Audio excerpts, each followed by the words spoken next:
You're listening to the Show We Go Baseball podcast.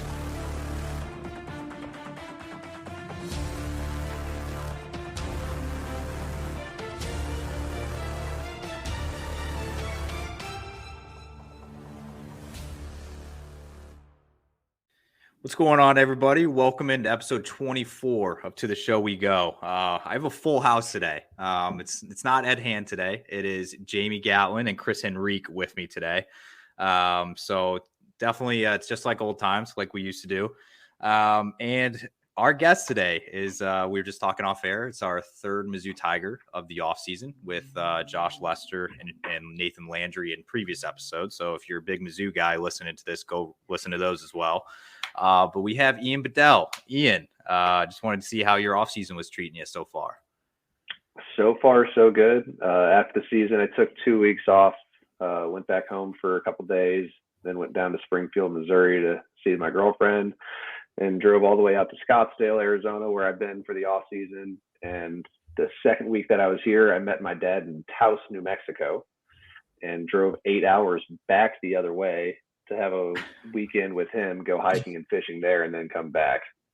So it's been eventful, but it's been good. Holy cow. Yeah, it's, I feel like this year has probably been just on top of, coming back from the Tommy John and pitching again. I feel like it's just been a crazy year. I did want to dive into that a little bit though, is I guess just what was your mindset like coming into the season, being healthy again, and just, I guess what was going through your mind as you got back to the mound this year? Finally healthy. I think they say it takes 18 to 24 months for you to feel, I guess, not perfect, but normal again. And after the year in 2022, I took 3 weeks off from throwing, picked the ball back up, and it felt noticeably different. And from that point, just have kind of flown through. The whole off season felt good. The biggest goal was just to come into spring training feeling confident again. I thought coming into spring training in 21, I thought my stuff was about as good as it had ever been. It was up there with when I was playing in the Cape Cod League. So I was really excited, and then blew out and then had to wait the entire time. So getting back to that feeling of confident and having my stuff in the zone again in 23 was the biggest key. And then that kind of helped propel me forward throughout the entire year. But didn't really have any hiccups with my arm. There was like general soreness here and there as to be expected, but I wasn't really fighting through anything. So it was nice to finally be healthy again. Jamie, you're up. Sorry about that. Okay. How would you say you've changed as a pitcher, since leaving Mizzou and through your time so far in the minors? The biggest thing I would say is just I learned a slider instead of throwing a spike curveball, which is what I used to throw in high school and then in college. I mean, it was horrible in high school. Like I threw fastball changeup really. And I threw a curveball, but I threw hard enough so people would still I would get horrible swings on it, thinking that it's good. And then I got to college and realized, okay, this thing is terrible. Finally learned an okay curveball around my sophomore year. And then after Tommy John, never found it again. Still haven't found it. Tried to mess around with it. Can't find it. Need to go to Target, try and find it. I don't know. But the slider, I was messing around with one of the guys I was in rehab with, Griffin Roberts. He was a first rounder out of Wake Forest, and I think the 2018 draft. But he had like a 70 or an 80 grade slider. It was stupid. It was a wiffle ball. But just working with him, trying to learn a slider was the biggest key.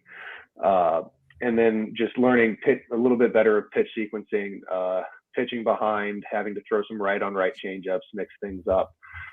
Just more so, I want to say diving into the analytics, because it wasn't really that, but just understanding what you do well and how can you continue to do that well when behind an account, ahead of an account, and being able to execute better than you did in college.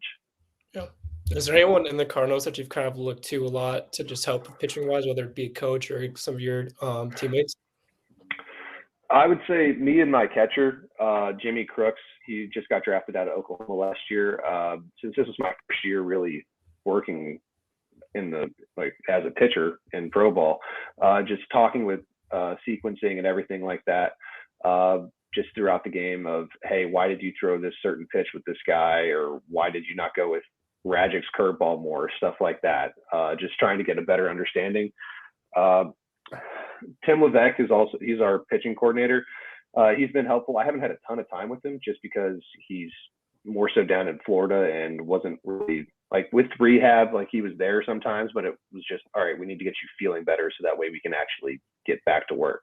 So then he popped up in Beloit, whenever that was, like a month or a month and a half left in the season, and told me that I need to start throwing more left on or right on left sliders. I was only throwing it like 14% of the time, but it was statistically my best pitch to them.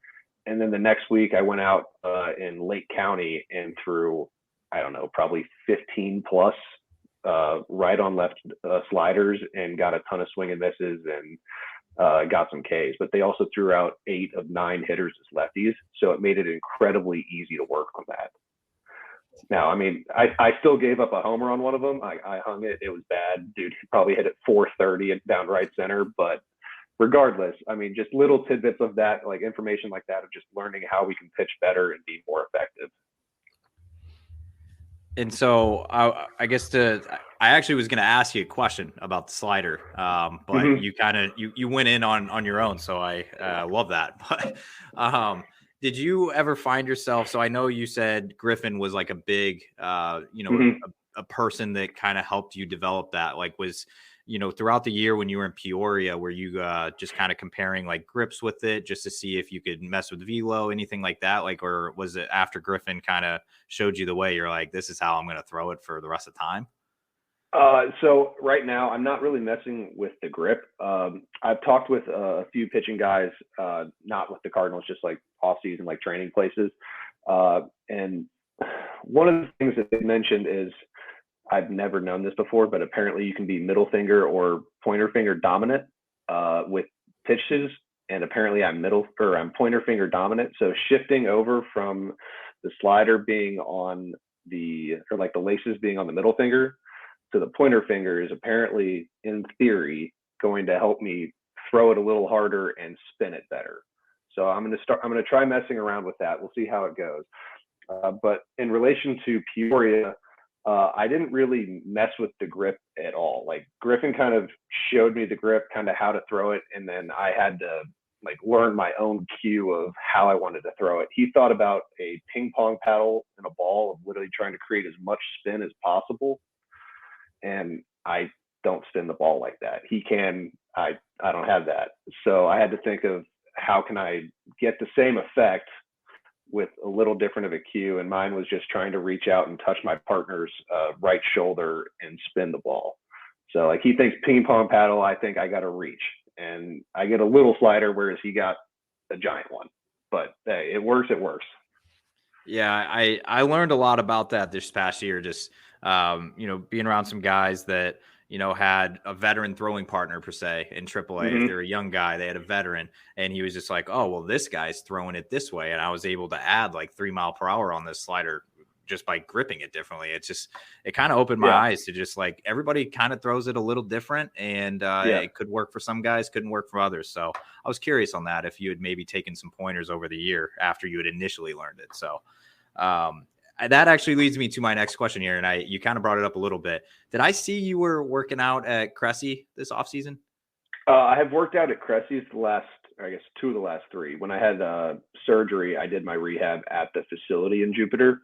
And then this year I'm at Terra Sports. I wanted to live with my college roommate, Trey Dillard. So decided to come out west and see what the off season is out here. But I had been at Cressy's last year and then in 21. So since you recovered there, went through your rehab and everything, I'm sure that place holds a little special place in your heart. Absolutely. I love that place. So I know there's a ton of guys that are down at Cressy even right now. And I'm seeing them post all over Instagram, and it's just like, they have some guys out there. So what was that like, I guess, just being down there in Jupiter and being around some good talent while you were going through the rehab process? It was incredibly helpful. Just like you're foam rolling next to Michael Waka. Like I played golf quite a bit with Tanner Houck, just another Mizzou guy. But just learning, like talking to other minor leaguers, occasionally big leaguers, about how they go about certain things, getting to watch what they do during training. It's extremely helpful. And I guess that doesn't hurt that it's right in the backyard of the Cardinals spring training complex. I mean, it does make it easy. Yeah, it does make it easy. How was Houck on the golf course? The dude can hit a mile. I think he hits a 7-iron like 210 yards. It's stupid. Man, dude, it's all right. That's good to know. I mean, it's there's another Mizzou. We were talking about him off air, but Nathan Landry, he is probably the worst golfer that it's admitted how bad he is. But he's a Canadian, so we're gonna let it slide because he can't golf that long. So now looking, well, Chris, actually, I feel like we've been hogging the mic from you here. You got anything for me right now? Well, let's circle back just really quick. I wanted to ask you, because you had mentioned, after you had gotten Tommy John and how you were, it takes that time frame, that 18, 24 months for you to start to feel yourself. Your first appearance back, you went 2 2/3, punched out 7. How is that just for you to kind of like set your confidence, knowing like that was like to come back, you go, 2 2/3 and you get the 7 strikeouts. How did that go about just kind of setting up the, those next couple appearances for you? That was a very big confidence boost. So I went through the start of spring training, struggling a little bit, just because I came into spring training having thrown to hitters in live BPs, I think one time. And then I showed up early to spring training as well, since I was already down there. So I joined the step camp, even though I technically wasn't being paid or invited, but I was allowed to join freely. And facing some veteran hitters definitely was helpful in that sense. And then when we actually got into the actual games of playing the Nationals and Mets and all that, I saw my stuff started to play a little better, just learning how to get back in the zone. Because in 2022, it was not a spray and pray, but when I got to low A and having to play catch 5 hours before the game, whereas in the FCL, we would be the starter. So it was just super easy. You play catch and you're in the game instantly. So just learning all of those little things. And then launch padding into that first game against Cedar Rapids at home, I actually cut my finger, my ring finger, cleaning a knife opening day. So I wasn't able to throw the first 2 days. And every time I threw my changeup in that game, it split open a little bit, I had to super glue it. So I wasn't sure how the game was going to go. And then everything just fell into place. And I had my parents in the stands, because Peoria, Illinois is only an hour and a half from where I grew up. So they got to come to a lot of the games. So having them in the stands for that, I was like, okay, this is really cool. And then things just launch padded off of that. No other issues after that with the knife, though, on your... Oh, no, it was literally just the 1 week. We just kept super gluing it, and then about a week later, it went away. Did I see that right? You said Davenport, Iowa is only an hour and a half from Peoria? Yep, hour and a half. Wow. From our apartment door to my home door was an hour and 28 minutes. Okay. I have to give a shout out to the fiance. She is a Bradley alum. So I finally, Bradley. Yeah. So I had to be taken back to a wedding there this past couple weekends ago. And it was my first time ever stepping foot in Peoria. She always said it was the streets were paved gold and all this stuff. Cause she's Bradley girl. I'm like, all right, I get it. But I don't at the same time, but it's all good. Yeah. I did have a question though. So when you got to Peoria this year and you were, I just double checked your numbers were fantastic. So, did they kind of tell you that you were going to be spending the whole year there, or were you kind of thinking okay, am I going to get that call up to Springfield?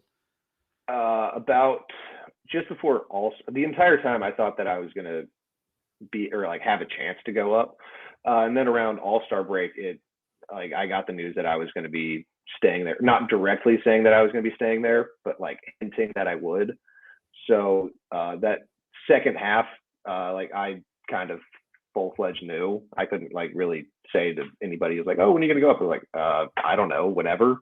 But like in the back of my mind, like I kind of knew that I was going to be there. Not at the start, but halfway through the year, I knew. And so what did that, was it kind of like, was it one of those things where you were just, it was like a double-edged sword where you're like, man, that kind of stinks. But at the same time, you're like, okay, I'm going to go out here and really prove it. And I'm like, I'm putting up good enough numbers to get up to AA. I would say it definitely was a double-edged sword. I mean, the reasoning behind it, I understood because they were capping me at 4 innings or 65 pitches pretty much the entire year. I think I had 3 or 4 starts where I was allowed 75 or 80 pitches or 5 innings. So I knew why I was not going up. The competitor in me always wants more pitches. Like, okay, like I feel great at 65. Let me go 80. And it's like, you're not going 80. You're going 4 innings or 65 pitches. Whatever comes first, that's what you got. So it was more so just, all right, how can I be as efficient as possible, get 4 innings, and still put up like quality innings? And so you went to Missouri State. I'm a little off the rails right now, but you're a Missouri State, correct? Or Mizzou guy. And I don't know why I said State at the end. That's I'm gonna get canceled for that. The AA for the Cards is in Spring. This was my question. Yeah, Springfield, Missouri. Missouri. Okay, so Yep. Missouri State country. I'm sorry. You're a Mizzou Tiger. I'm gonna get canceled for that one. Does it excite you at all to get a little closer to the stomping grounds whenever I would assume AA is going to be coming up here this next season? So is it kind of, you're getting a little further from home, but you're getting closer to the college stomping grounds? Like, is that exciting you at all? Yes, I'm getting closer, I guess, away from home, closer to relatives. I have family in Oklahoma City and in Fort Smith, Arkansas. And then ironically, my girlfriend lives in Springfield, Missouri. So she's currently in PA school at Missouri State and has grown up there her entire life. So it's a little bit of a like bittersweet, like, okay, you're not near home, parents can't be at every game, but you get to be at Springfield with the girlfriend and her family. So a little bit of both. And then having Columbia and closer is definitely good. I love Columbia. Yeah, not Missouri State. am not recommending Missouri State to anybody. Columbia is definitely the yes, exactly. We got a big one this next Saturday, which I might ask you a little later about because I'm sure you have some opinions on that. All right, so I did have some one-offs, but if you guys had baseball questions, Jamie or Chris, if you guys want to dive into some. Yeah, I mean, mine's kind of a baseball question. It's 50-50. Out of all the minor league cities you've been to, we like to ask this just to get guys' perspective. What's the favorite city that you've been to, so far? I grew up a Cardinals fan, and it really pains me to give the Cubs any props, but South Bend, Indiana, and their setup there is absolutely incredible. Yeah. They were a 5-minute walk to the stadium, staying in downtown South Bend. You got breakfast spots all throughout downtown. One of them even gives you, I think, 10% off if you lose. Not an incentive to lose, but I mean, it's the closest one there. Shout out to Pegs.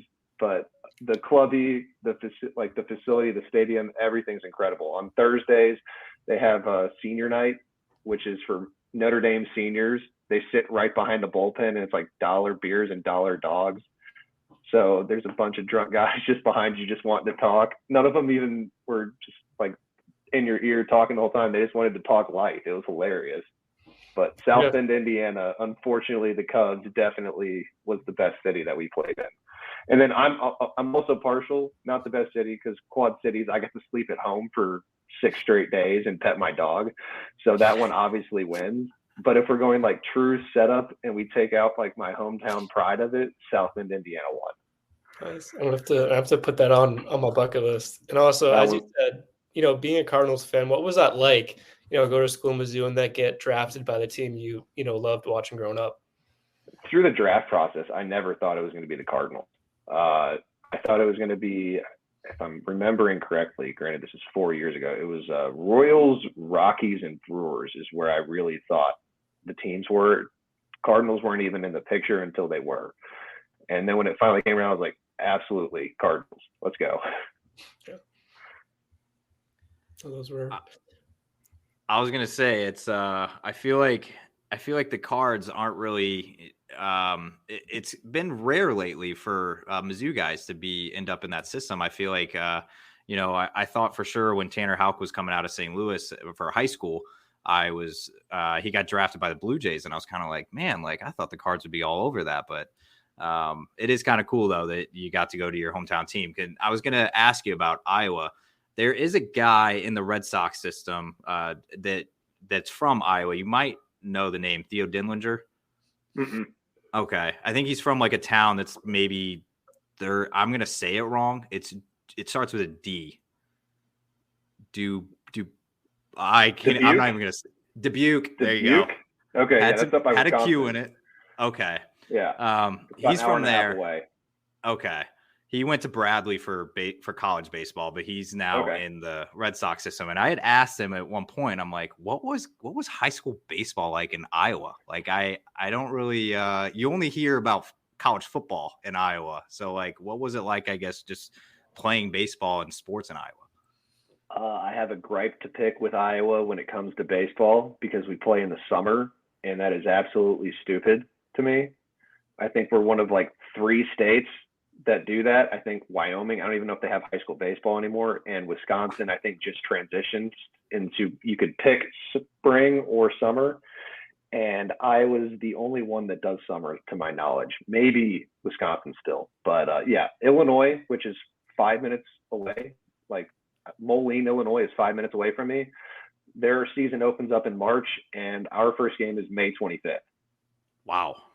So the entire time that the rest of the country is playing from March to May, Iowa does nothing except for the perfect game spring league, which it's great for hitters because you get to see reps, but it's not really set up for any pitcher because you don't have organized practices. You're throwing in 40-degree weather, having not thrown outside, and then you go outside and you're freezing and you get hurt and things get jumbled up. So I ended up leaving Iowa high school baseball my junior year and went and played for a travel team and stayed with the host family in Cincinnati.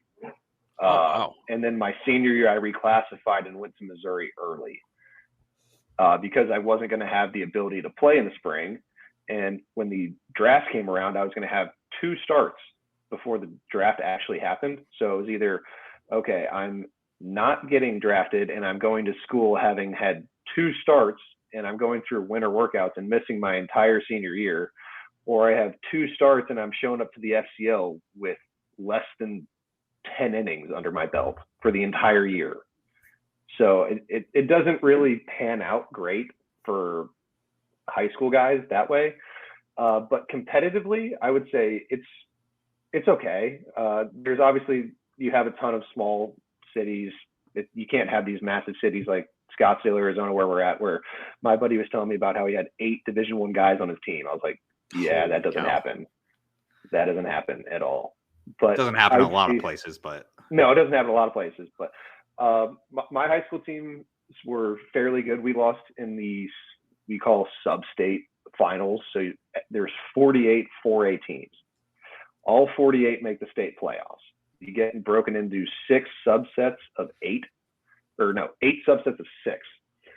So the 1 seed, if they win their first game, skips the second round and goes to the 3rd round, which is the sub-state final. So 8 teams end up making the state tournament, and that's where it used to be played in Des Moines at the AAA stadium for the Iowa Cubs. I think now after COVID, it might be played at the University of Iowa's field. But it's an interesting time just because your season is from May to the end of July, and then you can play fall ball if you want, but if you don't, you play 2.5 months. And that's it. I'm assuming Mizzou got interested in once you maybe when you did go to Cincinnati. Is that when the interest really started firing up, or? So I committed to Missouri in January of my sophomore year of high school. So like I actually committed to Tim Jameson's staff, and then that next year the whole staff was resigned or let go, however you want to word it. And then the new staff came in and still honored my scholarship.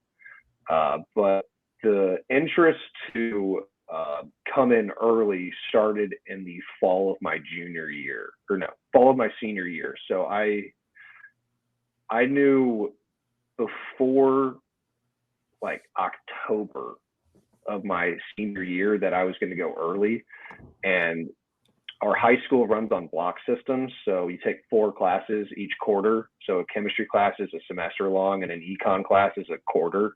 So you can just rifle through your whole high school degree. And I needed 2 or 3 classes, and one of them was a gym class to graduate. So it was really easy for me to graduate and get to Missouri.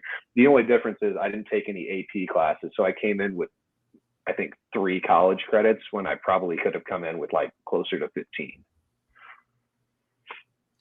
It's interesting when you put it like that. I was never an AP guy either, so I felt like I was behind everybody else. Yeah, I'm not a fan. I took 1 class. I got a 1 on the stats exam.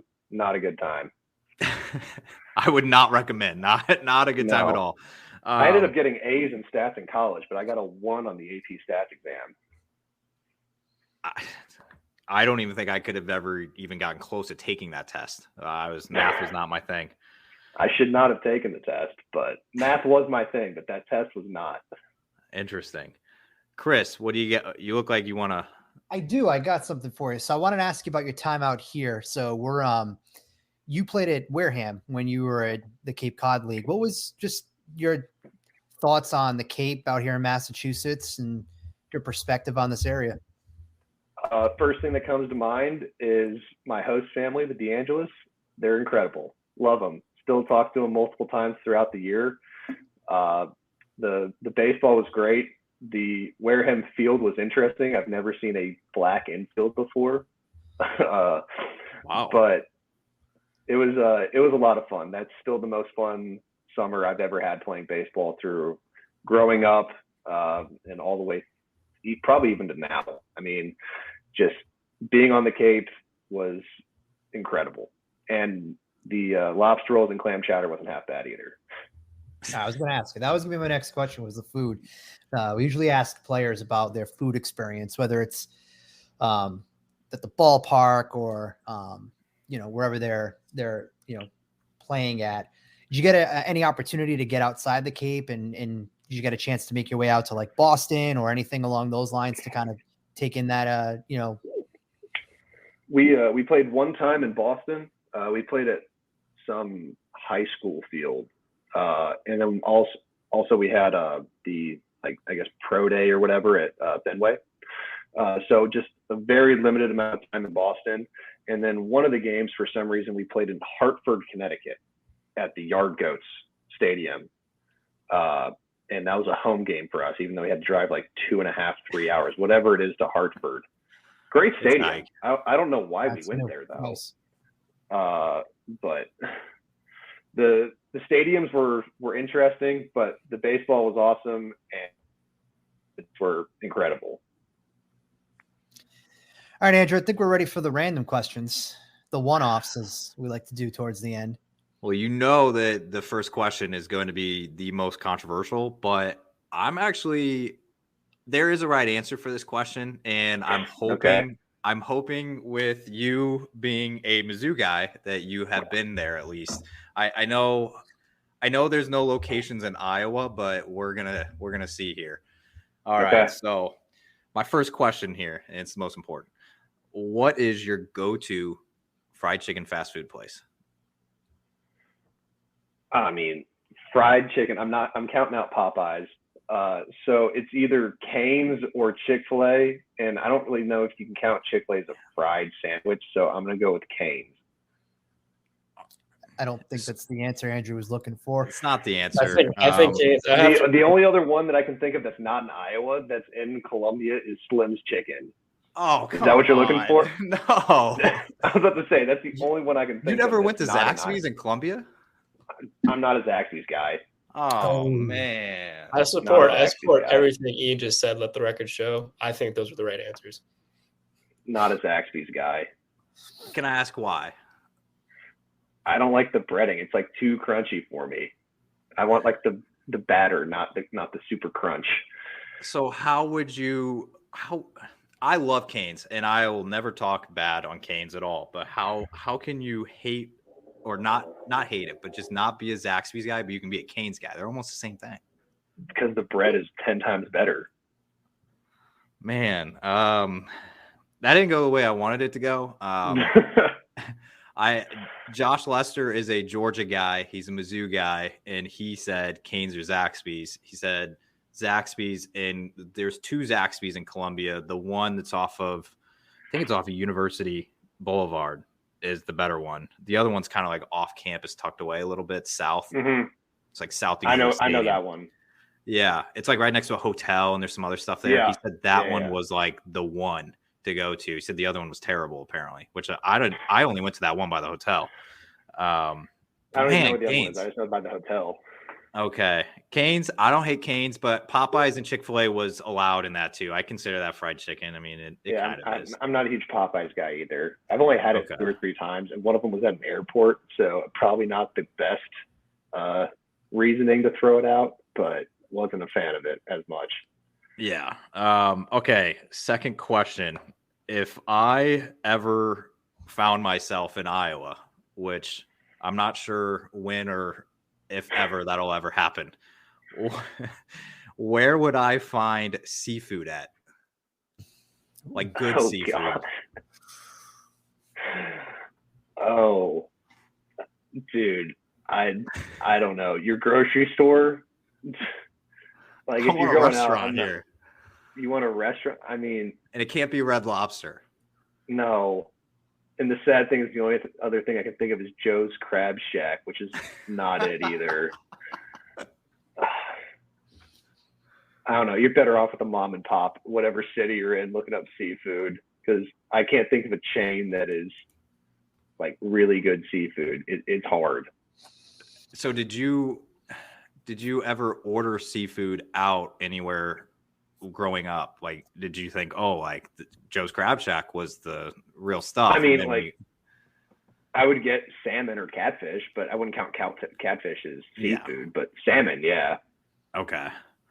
I was curious. I grew up in St. Louis, so I was kind of in the same boat where it's like, the body of water here is the Mississippi. There could be like 100 I mean, you can get good catfish. Yes, that is true. The catfish at the VFWs on a Friday was pretty freaking good, so I will give you that. But I don't think that's really seafood. I thought we called it. I forgot what we called it. Lake rat food or something. I forgot what we called it. I don't know. All right, Chris or Jamie, do you have any one-offs? I do.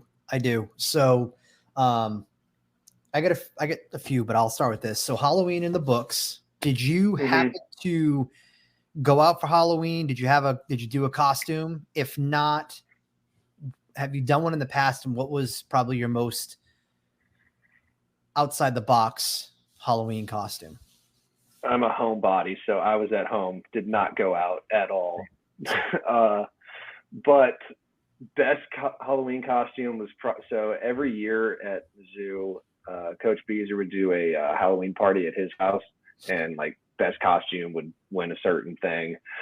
Me and my roommates dressed up as the bench warmers, so we were Howie, Gus, and Richie. I was Richie, so that one was probably not outside the box, but that was probably the best one I've done in a while. Okay. How was Beezer's costume game?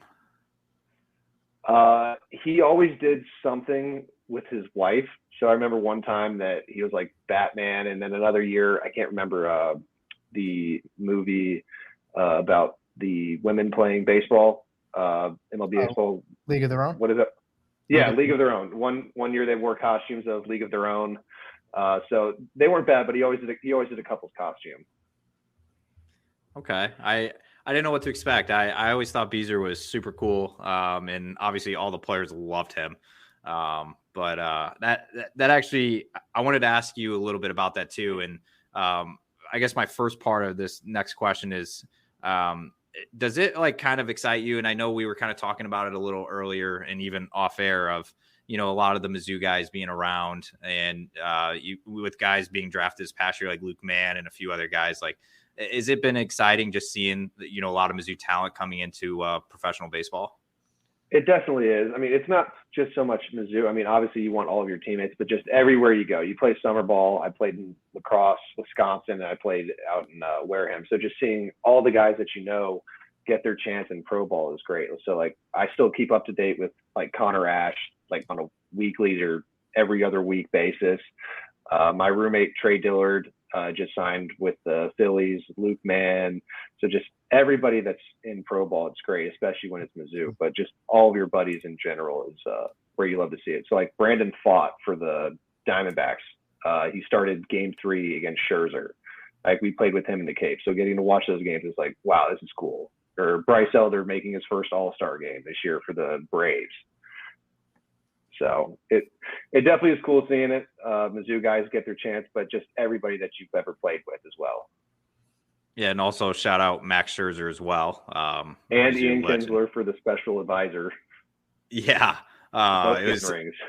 Yeah, it was kind of funny because I remember when Lester was talking previously, he was with the Orioles this past year, and he was in the locker room with Kyle Gibson. And when Ian Kinsler was going through the coaching search, he was involved pretty heavily.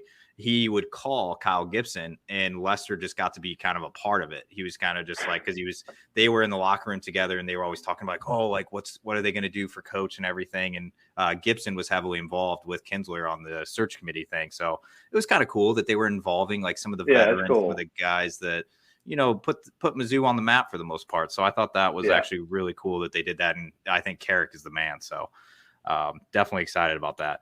I had one of my final questions here. I'm sure you follow Mizzou football quite a bit. Do we stand a chance on Saturday? I mean, we definitely stand a chance. I think that it's a little disrespectful that we're 16-point underdogs. I get that it's at Georgia, but I mean, they've been playing incredible. The defense has shown up. Minus the LSU game, 50 points is not going to win us a game.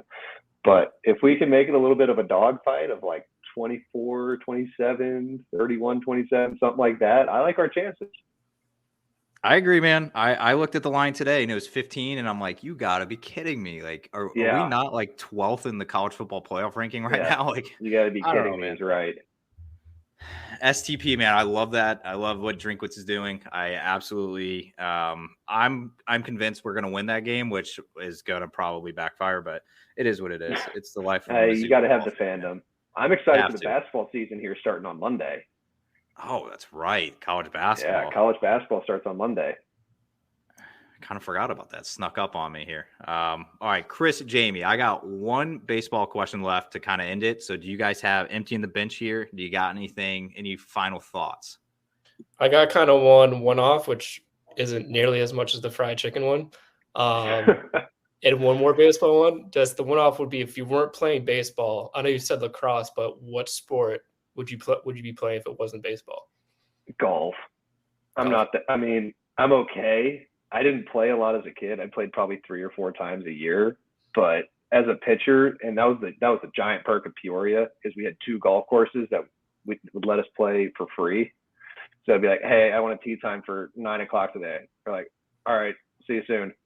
And then you walk in, get your cart, and drive off and play 18 holes or whatever you wanted to do.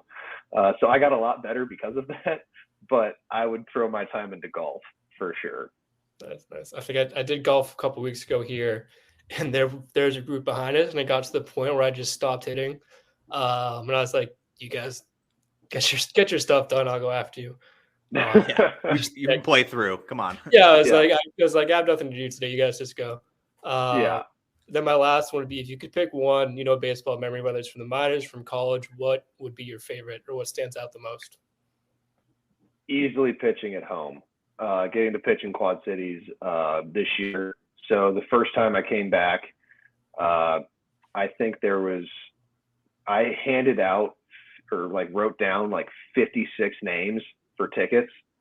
And then my mom has 2 book clubs. So both book clubs skipped book club and went to the game. My dad's slow pitch softball team came to the game. They had a suite. The youth baseball team that I played for has 17 teams in the organization, and I don't know how many of them showed up. So there's probably like over 600 people. It was truly a home game for us with crowd noise until I got pulled in like the 4th or 5th inning. But it was incredible. Like I was outside the dugout for like an hour after the game signing stuff for kids. But that was the full circle of watching games there as a kid to going to college, having rehab, coming back and getting to pitch there twice was incredible. My random last one-off question is, because I've seen a few people comment on this through social media. I saw some weird TikToks, but how early is too early to put up a Christmas tree? Okay, I'm glad you brought this up because my girlfriend does it starting November 1st. She calls November 1st Christmas 1st. I'm like, that's not how this works. You can put it up the day after Thanksgiving. There's no Christmas music or like Christmas tree before Thanksgiving. Drives me crazy. There's a time and a place. Black Friday, feel free, blast the Christmas music. The day before, there better not be a tree up. The second that November 1st hit, usually before I go to bed or when I wake up in the morning, try to get going, I'll clear through the socials and I'll go on TikTok. And yesterday morning, it was a TikTok of, I guess from like the Jason movie, they like dubbed over the All I Want for Christmas from Mariah Carey. Mm-hmm. And comes through and he like kicks it. And it got me thinking, I was like, I wonder, what people truly do. Now, full disclosure, I don't have a lot of space. I have a 1-bedroom apartment and I have storage, but I don't have like, my Christmas tree has to stay behind my bedroom door. It won't fit in the closet. Like if I do, I'll ruin it. And the story about my Christmas tree is I actually bought it about 4 years ago from QVC, but I was drunk. What the So I was drunk. I was at the bar. I remember like eyeing Christmas trees online. I'm like, oh, it's like easy pay. Well, I ended up spending like $400 on it. I got the wrong size. So you bet your ass that this tree right now is staring me right down. Right there. So, but it's really mainly for space. But I was just actually curious though, as to how others perceive Christmas tree decorating and everything. So, the day after Thanksgiving, free. The day before, like you walk into probably like JCPenney's right now, they're probably playing Christmas music. It's like I would guarantee it's probably last week they probably started. Probably. It's like Dude, they already did it. Target already had all the stuff up already like a week or two ago. Of course ago. they do. Of course. It's nuts, Leave it to Target. All right. And that's like the best holiday too, right? Is Thanksgiving, because it's like, yeah, you get time with family, and literally what it's all about is just eating food. Like, how can you not enjoy that? Yeah. Why do you want to You skip get to over eat that? anything and everything you want, and then when it's done and over, you go in and you grab cold ham out of the fridge. I mean, it can't be better. I agree, man. You do ham, you do turkey and ham. We do both. Do both? I like ham more. I'll eat turkey, but if I had my way, it'd be ham. Any particular side? So like to me, I would love to do like a Friendsgiving where it's strictly no main dish, it's all sides. Like everybody just bring your favorite side. What will be your favorite go-to, have to have it every Thanksgiving? So my mom does a like green beans and cashews with like a honey glaze. I love that. And then sweet potatoes with marshmallow fluff. Oh, I'm in. That's the big one that I have to have. Is that one. It kind of sounds like dessert though. It definitely is, but it's so good. You get the gooey from the marshmallow when it melts into that sweet potato. Mm-hmm. Listen, it definitely is more of a dessert, but yeah. Now you guys got me hungry. I have to make up a whole meal after this. Telling you, Friendsgiving of all sides needs to be a thing. I always thought my I thought my fiance was crazy because she buys stuffing like year round. Like she'll get it and we'll eat it in like March. And I'm just like, I thought only people ate this at like Thanksgiving time, but she loves. I'm with you. I didn't know people really did that. I don't either, man. Year round as a side. All year long, they sell it, and she'll get it for a meal and be like, "Oh yeah, we're eating like chicken with like broccoli and stuffing," and I'm like, "Why?" She's like, "Well, I mean, I've occasionally had stuff, or like I guess we call it dressing if it's not stuffing. Like I've had dressing like occasionally, but I guess that's more of a Bradley thing, huh? I guess, man. It's weird to me. It might be a Peoria thing, so hopefully you're not back there this next year. But all jokes aside, but all right. So my last question, you've given us 45 minutes of time, so we definitely appreciate that. So to kind of just end things off, are you a goals guy at all? Like, do you set goals going into each year? As a kid in high school, I would put like printouts of the goals that I wanted and tape them up to my like closet door. So yeah. Okay. So I guess now that you're going into an off season, you're healthy. You are going into spring training healthy. What goals do you have in mind, I guess, on the field and off the field as you enter your next season here? The biggest thing for this like off-season goal is to clean up the mechanics, try and do a better job of keeping my shoulders back at like plant. I tend to be a little bit too rotational rather than segmented.